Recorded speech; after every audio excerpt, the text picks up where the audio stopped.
Hello again. We're going to talk a little bit now about internal flows rather than external flows, and as we did with flows over a flat plate, we're going to start by just looking at the hydrodynamics, the fluid mechanics behind internal flows. So we're going to look at flows in ducts and tubes. Here you have many applications where heated or cooled fluids are confined within these tubes or ducts. And in fact, flow inside a tube or a duct is one of the most important heat transfer processes in engineering. It has to do with the sizing of boilers like nuclear reactors and steam generators, and so on. The boundary layer growth here is limited by the size of the duct. So the characteristic length scale has to be changed. For the flat plate, it's length. However, here, the boundary layer growth is limited by the distance between the walls. So we typically use the hydraulic diameter, which is 4 times the flow area over the perimeter. This is basically the diameter of a circle with the same surface to volume ratio as the cylinder or tube or pipe or square duct or whatever it is you're looking at. It also necessitates a change to the Reynolds number. Instead of using the length, now we're using the diameter. So for these pipes, if the Reynolds number is below 2300, we have laminar flow. If it's above 10,000, we have turbulent flow. And if it's in between there, we're in the transition region. Now, turbulence, again, can be tripped earlier or delayed depending on the surface and the behavior of the flow. But those are general guidelines. In engineering practice, we typically use empirical correlations to find the Nusselt number and then the value of the convection coefficient. However, there are some exceptions. Specifically for laminar flows in very simple tubes and ducts, we can actually find analytical solutions for the Nusselt number. So we look at flows inside ducts almost the same way. We start with flow over a flat plate, and we look at the entrance and we look at the boundary layer development. And again, we have both a hydrodynamic and a thermal boundary layer. Both of those grow from the entrance to the pipe. Eventually, the boundary layer growth reaches the center of the duct. You can't have any more boundary layer development after this point, and this is when we see what we call fully developed flow. The distance for this to occur is called the entrance length. You can have a hydrodynamic entrance length and a thermal entrance length. So if we look at the hydrodynamic entrance length, we have a value for laminar flow, which is based on the Reynolds number, and a value for turbulent flow, which is largely independent of the Reynolds number, but less easy to predict because of the behavior with turbulence. Now, this is for the velocity boundary layer. The thermal boundary layer development is going to vary from this, depending on the Prandtl number. If you remember, delta over delta thermal is proportional to about Prandtl number to the 1/3. So depending on the Prandtl number, your thermal entrance length will either be shorter or longer than this hydrodynamic entrance length. And then once we get to this point of fully developed flow, the velocity profile no longer changes. The shape of the velocity profile never changes. The same is true for the thermal boundary layer, the thermal entrance length.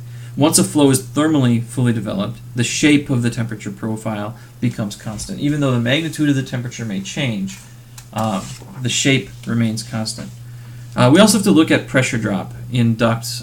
We use the Darcy friction factor to find this, dpdx, and we can integrate dpdx to get delta P over a pipe. For laminar flow, the friction factor is 64 over Reynolds number. For turbulent flow, we can use the Colebrook equation, which requires iteration because the friction factor occurs on both sides, or we can use a simplified equation that doesn't require iteration, but is reasonably accurate. It's within a couple % of the Colebrook equation over a pretty wide range of Reynolds numbers. We also need to introduce the bulk temperature at this point. In a duct, as energy is added to a fluid, it heats up. So the temperature is not constant. And we need to define the bulk temperature. And we do that by basically defining the average temperature of the flowing fluid. We have the mass flow rate, which is rho v area. And so we say the flow times the average temperature is equal to the integral of the flow times the local temperature over the area. So it's just a little bit of a difference. We need to follow this integral to come up with the actual bulk temperature. And then we modify Newton's law of cooling. We use the bulk temperature rather than the free stream temperature. Now, as I said earlier, the bulk temperature is going to change in the flow direction as well because of the energy addition and removal. So this is going to be related to the heat flux. We can actually derive based on a simplified first law. If we assume a single inlet and outlet, no work, and steady state, we can see that the total heat transfer is going to be the integral of what we call the linear heat rate, watts per meter, which is going to be equal to mass flow Cp times temperature change. On an integral, or on a differential level, if Q prime or heat flux is going to vary depending on the position x, we can come up with this equation and then integrate with x to come up with the total temperature difference. Now, if we have a constant wall temperature, we can actually further simplify the problem by looking at the boundary condition, because the surface temperature here remains constant. So if we can make that assumption, we can define a dimensionless temperature, theta, and we can convert this equation into a much simpler differential equation. And here we have d theta dx is a constant times theta, so we know this is going to be exponential. And the solution to this equation is this exponential function. If we have a constant heat flux duct, the equation's a little bit different because we cannot use this expression for H and delta T. We have to specify the heat flux that's our constant heat flux. So when we do that, we end up with an equation for d temperature dx is equal to a constant, which means we have a linear equation here. When we integrate with respect to x, we get y-intercept plus slope times x. So we can see these differences on these images.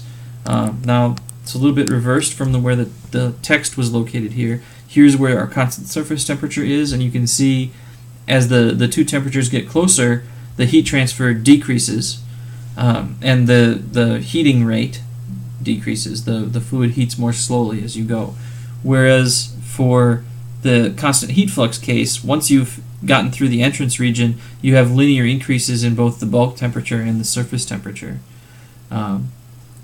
because of the physics of those two problems.